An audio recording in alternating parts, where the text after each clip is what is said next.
right, welcome to the Flare Up Show, and this is a very special episode as it is done in partnership with Clarissa, Burt, and In the Limelight Media. You're going to be able to access this show on all podcast platforms, YouTube, smart TV apps around the globe by accessing either the Flare Up Show or In the Limelight with Clarissa, Burt. And today I am absolutely thrilled and honored to have Kathy Gardarian on our show with us. She is the founder and CEO of Qualis International, Inc., a multi-million-dollar sales and distribution company. She served on many boards, including Vans, Inc., the World Business Academy, and the Women's Leadership Board at the JFK School at Harvard.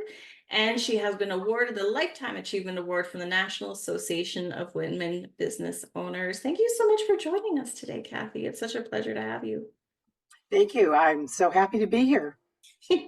Thank you. I've been really excited. So I've been looking over your book and just following your career, and you are one thing that really intrigues me about you is you've grown this massive business, this incredible success, and all while exuding femininity, which hasn't always traditionally been seen as a great business asset. But you started knowing yourself at a very young age, and I think that is definitely an advantage for you. And that's part of the advice you give in your book. So I would love for you to start just by sharing a little bit about sort of the early stages. What are the early drivers that people can look for, and why did that make such an impact in your life? Well, for me, I don't know why, but ever since I was born, it seemed like life was, it could be so much better than I was experiencing. So I just sort of came from that. But, you know, in growing up, and you can always see the division between men and women, and the diversity between men and women really falls into business a lot. And so I remember but I was, I was pretty sure of myself, which I think, again, I call it, you've got to do your inner work. Success is an inside job. And I did do a lot of that. And I propose that everyone needs to look at anything that has either broken their heart or anything that heals, that you just need to move on from it, because it keeps you from your creativity and your genius. And so I highly recommend doing any of the inner work that you need to do. I talk a lot about that in the book because it's really important.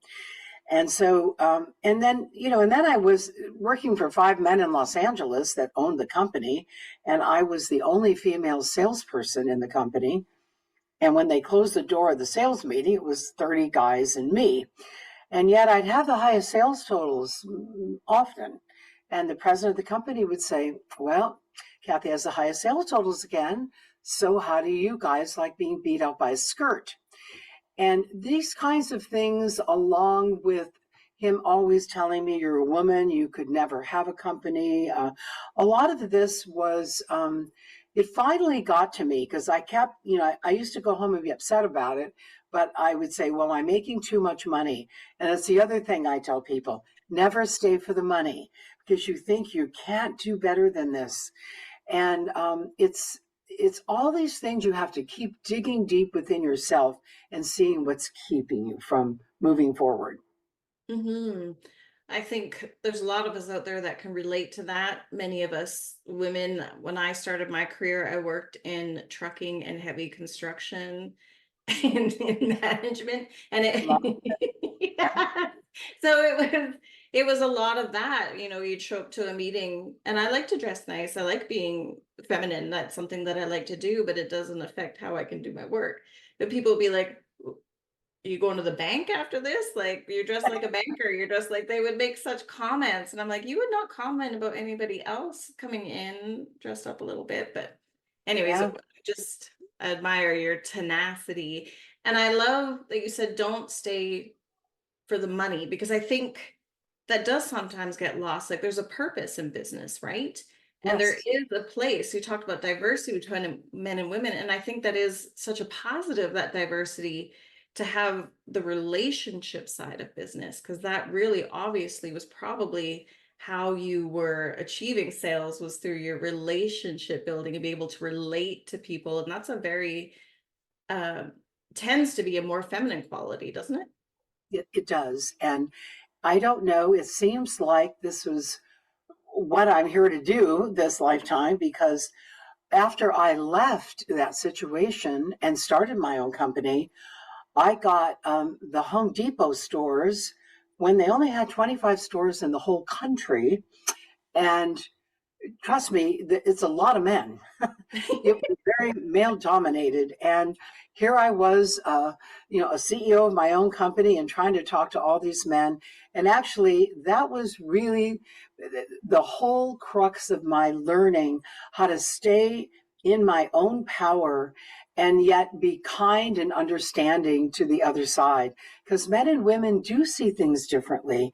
And when I actually ended up working with the Home Depot for 30 years, we took them to 2,500 plus stores, different kinds of stores that they had all over the country. And boy, did I learn a lot, because it was so many different kinds of men and the way they handled business and looked at women and the diversity in women. And some of them were much harder.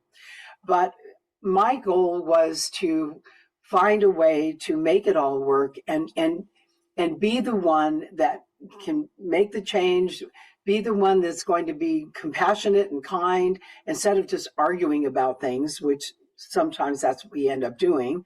But I really grew a lot from that, and that found myself always. I also was voted. I got elected to the board of Van Shoes. A public company never had a woman on the board, so I was the first woman on that board. So I kept using every tool I had, which again, it's an inside job, and you just have to keep working on yourself just to let go of anything that gets in your way. But it was just wonderful lessons. And again, I mean, the kind of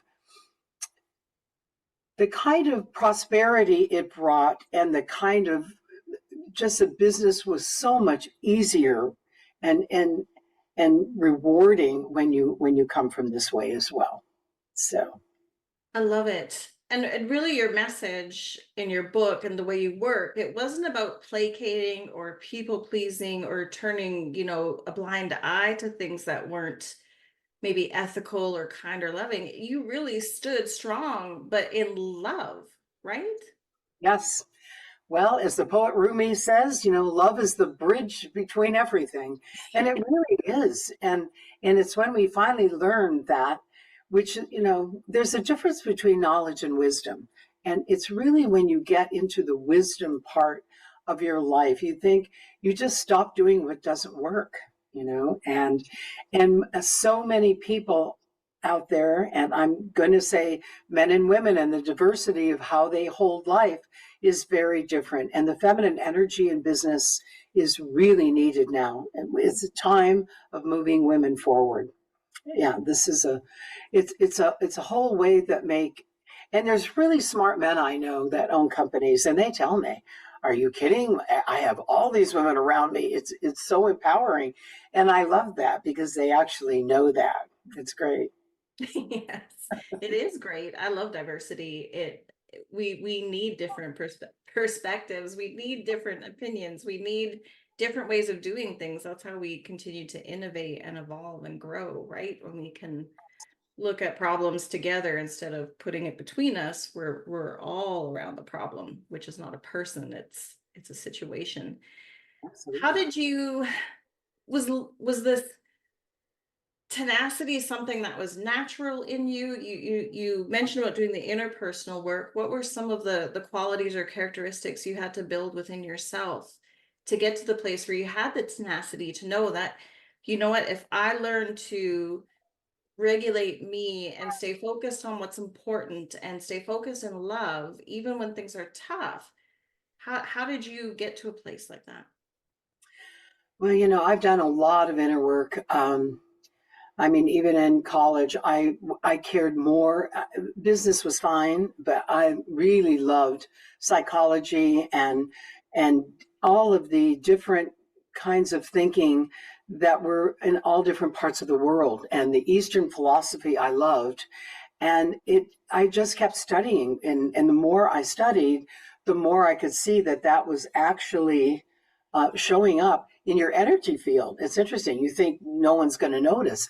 We all notice people's energy. And I had one time when I was studying even the thought about reincarnation, but I also thought you should never talk about that, anything to do with what you're studying, to your clients. But I had one man, I knew him for 10 minutes. I was in there trying to get what he needed. We were looking at different products, and he stopped me and he said, "I'd like to change the subject." He says, "I'd like you to tell me everything you know about reincarnation." And of course, I mean, he looked at my face and he knew I would think, how did he know that? Is my slip showing? It's like, how? And, and he said, "Oh," he says, "I see I've made you uncomfortable." He says, he says, "My 3-month-old baby just died. And somehow I think you know something I need to hear." And that happened to me very early on in business. And I started to realize that as we change and grow, it's going to show. And so I think that I remember walking out and still being a little upset, like, how did he know? But, a lot of my friends said, how could he not know? Because as we grow, again, wisdom is different than knowledge. So as we grow and learn, it's amazing what we can do. We can be such healing effects as we walk in a room and sit down and negotiate. We can be the change we want to see, right? Yeah. Yes. I imagine that conversation has lived with him as well. There was probably something very valuable he got out of that time with you. Those moments are really precious. God bombs, or whatever we want to call them. It's beautiful. Yeah. I love it. And your pursuit, your curiosity led you to some really cool people like the Dalai Lama, who you were able to spend a little time with, right? Would you like to share a little bit about that? Yes, I want to share that because, also, and I'll say this before I tell you that story, is that I think it's very important to find your tribe, to find the people that you can be with in business and really get the real truth of what's going on, and not just these platitudes. And I couldn't find anything where I was living. And then I found out about the World Business Academy, which was up in San Francisco at the time, and you had to be a CEO to join. And I called, and I was only had my company for a year. And the president of the company, the World Business Academy, called me, and he said, because I had left a message saying I'm very interested. So he was very nice to me and a little bit condescending, because he said, "Well, he said, you have to be a CEO to be in this." And I said, "I am." I didn't tell him it was only a year, but I said, "I am." And then he said, "Well, you have to do a minimum of $2 million a year in business." And I was way past that. And I said, "Well," and I told him, I said, "No, I'm past that." Then he was really quiet. And I thought, well, now what? And he said, "Well, you'd be the only woman." And so I started laughing. I said, I'm getting really used to that. And I said, I think I can get value and bring value. So bottom line, I was only in the academy like 2 months. And I get this phone call from the president, who said the Dalai Lama is coming to Newport Beach, where I live. And he says, I said, "Yes, I know he's here." He just won the Nobel Peace Prize. And he said, "Well, he's in a private home in Newport Beach, and they've allowed a few people from the World Business Academy to come and be there. And there's only a few people, and he's willing to sit and talk with each one of you individually. And so what I want you to do is, if you want to go, then I want you to think about what you would ask him." I said, "Well, I want to go." And I knew what I would ask him. And the backstory to that is the Home Depot had asked me to go to China to find another bag manufacturer that we could use some imports to satisfy some of they were opening 246 stores and new stores a year. So we wanted some more supply so we weren't out and balance all of the inventory. So I'd found a beautiful factory in the south of France. The south That's interesting. It's where we're going soon, and the south of China, and and so and it was a lot of women in this factory doing beautiful work. The container, I had 7 containers on the water, and it was some going to the East Coast and some going to the West Coast. It was just going so well. And then Tiananmen Square happened in 1989, and the Chinese government pretty much killed all of these students. And I had a lot of people call me to say, you should take a stand for human rights. This is, you just should leave, you should stop doing business with them. And I actually thought they were right. The thing is I didn't know how to do it because I needed this product and I had this account that was so busy and I didn't want to let them down. So I just really didn't know what to do. But I figured, who better to ask about China than the Dalai Lama? Mm-hmm. So when I got there and had my time with him, he's so lovely, a lovely person, really funny, he made me laugh. And then when I told him my situation, I said, what do you think I should do? And he stood up. We were sitting on the couch.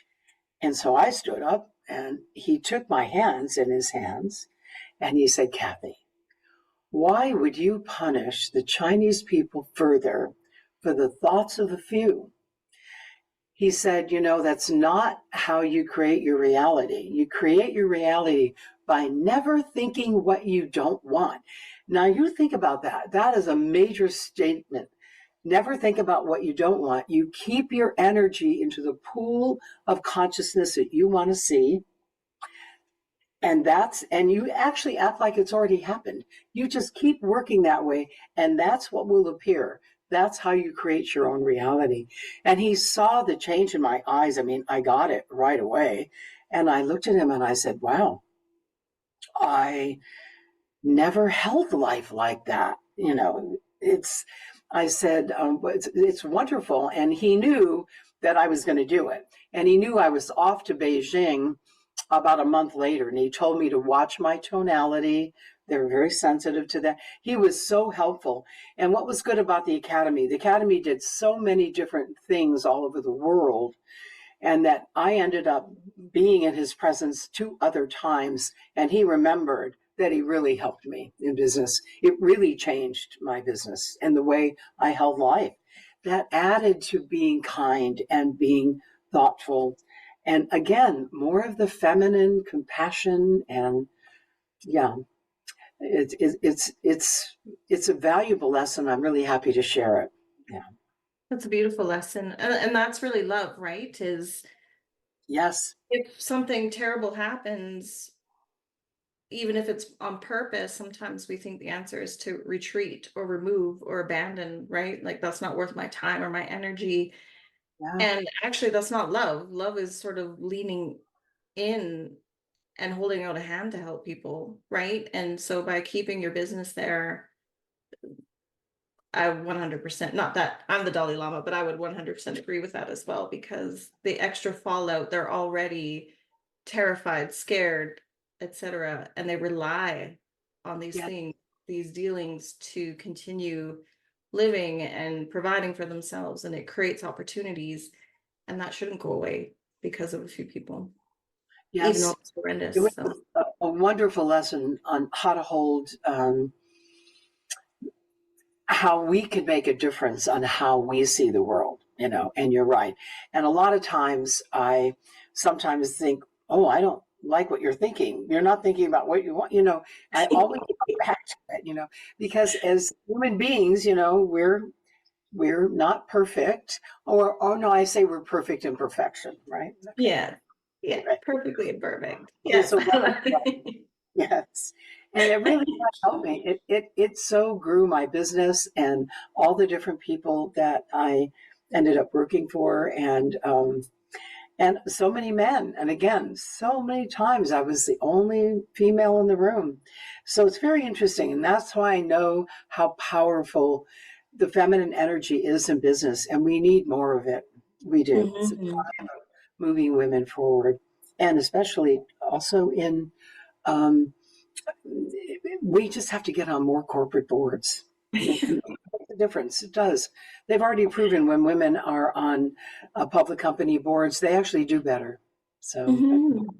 Yeah, and why do you think that is? What are some of the best qualities of sort of feminine leadership? it's interesting because I remember at bands when I was first there and the only woman, and very smart men. They're very interesting. And bands was great because it was alternative sports. So it was kind of fun. And there were some athletes there. But I'd watch them. They go around the table with some issue. And then I'd think about something and I'd raise my hand. And when I'd say it, you could see the whole shift in energy. And the CEO would say, "Oh, I didn't even think about that." Because men Mm. and women do think differently, and it's not bad, it's just different. And that's why when you have that balance between that female and the male energy, which we actually hold within ourselves, we have both, but feminine, it may be because we're able to give birth and some of the things we do are just innately within us. And that shifts the conversation and they come up with better solutions for the issues of what they're dealing with. Yeah, Yeah, I agree. And I think men are really good at compartmentalizing, which is a strength in itself as well. And I think yes, you're right. I think women tend to have a holistic view where we kind of see how things might trigger, react. Like we can see a different holistic view where men tend to be very focused and they both serve a purpose. When you put them together, that's the electricity of having a diverse workplace, right? absolutely. Yeah, that was Love my it. experience. Yeah. Yes, absolutely. Um, Tell us a little bit about your book. And I would love to know if it's okay to ask this. I know your book had a different title before and it's now been re-released with a new title. Tell us a little bit about that transition. Okay. Well, when I first wrote it about 6 years ago, um, it was called Feet to the Fire, Finding My Soul in Success, Mm. because it really was starting from when I was young, all the things that happened to you, because you carry them with you. And I wanted people to know that as you share your own story, they'll learn and they'll see, what they can gain from that by looking inward, again, doing the inner work. But also, as I wrote each chapter, at the end of each chapter, I have a Dear Reader section or chapter that says, okay, dear reader, where in your life has this happened? So that it's also teaches them to look at all my lessons along the way. And then at the end of the book, there's this whole tools for transformation. And even I go to my book and look sometimes when I have to remember what I already know. And then you can go back and look at the lessons that I learned along the way, to get to the kind of success I had, which is really it's a I never in a million years would have thought I'd have this kind of success.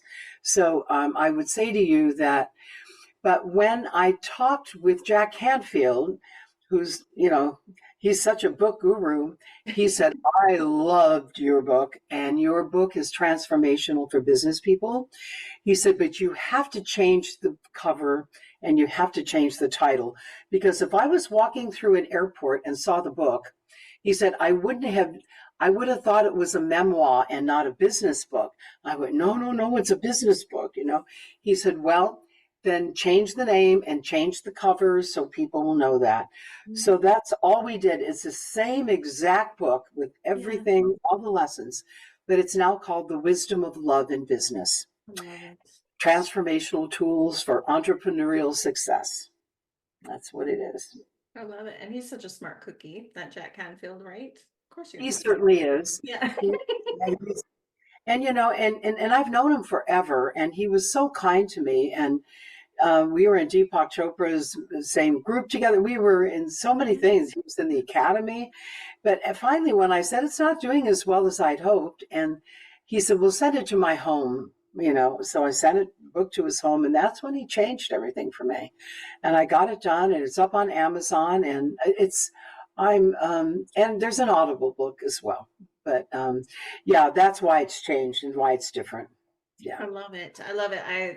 I feel like it's It's very inviting, the cover. It's such a rich color. Wisdom is such an inviting word. It's absolutely lovely. So excellent work. It's a wonderful book. And what an amazing life you've had to be able to share so much wisdom. And just thank you to those of us that get to read and be inspired, because Mm. you are a trailblazer, right? Being that only woman, where now some of us have the privilege of having representation out there, people to look up to. Thank you for creating that for so many of us in so many Yeah. different venues. Seemed to be my path because it Yeah. just kept coming in front of me. So you just do the next appropriate thing. Yeah, and Yeah. everything you do will lead you to what you will do. So it's just all a Mhm. stepping stone. Yeah. Yes. It's a Yeah. choose your own adventure for sure. I like to say yes to lots of things because you just don't know. You just Yeah. don't know. And before we wrap up, Okay. um, I would like to talk about that as well, about nurturing and supporting our environment, because you've had this very blessed life, but you've worked very hard for it. But also the way the book writes, and some of the lessons that you share, it's almost like it, and you mentioned this I think a little bit earlier, but when you're, the love is the part that makes it easier, right? The path feels like it's more inviting to you, right? Like you don't feel like you're swimming upstream so time, although there's difficulties and challenges. There's a real knowing that comes with working from your heart and doing the right things for the right reasons, isn't there? Yes, it is. And I honestly think that this life we're in on the earth plane, I think we're here to learn how to love. Mm. And as we go along, it's things are going to show up. And I love Donna Markova, her quote when she said, "How do you call yourself when you want your soul to answer?" There are just times when you just have to go deeper. And so love is really, bottom line, that's what we're here to do. And as we get stronger and forgive and let go and open our hearts, business is relationship and everything is relationship. So how you going to be, there's a choice. So bottom line, I think people will end up learning that it is about love. And you put that in the equation any place, and it's all going to be better for everyone, especially between women and men. Yeah. Mhm. Yeah. Yes. Yes. And we do love our men as well, don't we? Yes, we do. Thank you Yeah. so much, Kathy. We will put everything in the show notes.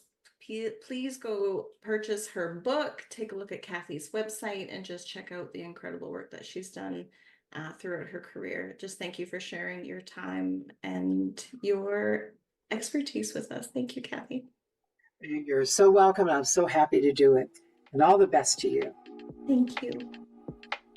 Thank you again for tuning into this very special episode of the Flare Up Show. I'm your host, Chrissy Cordingley, and a big special thanks to our production partner, Clarissa, Burt, and In the Limelight Media. If you'd like to check out the video version of this show, please check out our YouTube channels. Just search for In the Limelight Media. You can also look for Chrissy at risethrive.ca, Rise and Thrive Wholeness Coaching. We will see you soon on the Flare Up Show, In the Limelight.